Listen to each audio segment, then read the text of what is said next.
সূরাতুল কাফিরুন যে ব্যক্তি শোয়ার সময় পড়বে, আল্লাহ পাক তাকে শিরকের পাপ থেকে বাঁচিয়ে রাখবেন ইনশাআল্লাহ তাআলা।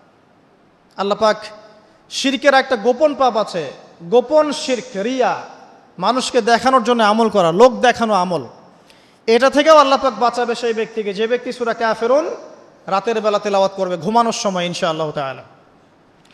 আর অনেক সূরা আছে, কারো যদি চোখ লাগা, বদনজর, জিন ঘটিত কোনো সমস্যা হয়, সূরা জিনের প্রথম 10টা আয়াত পরে দম করে ফু দিবেন, দেখবেন ইনশাআল্লাহ রোগী ভালো হয়ে গেছে ইনশাআল্লাহ।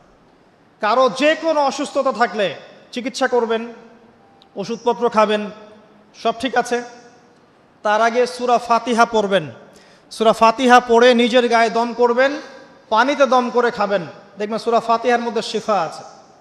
সূরা ফাতিহার মধ্যে শিফা আছে। এই সূরা আরেকটা নাম হচ্ছে আয়াতুশ শিফা।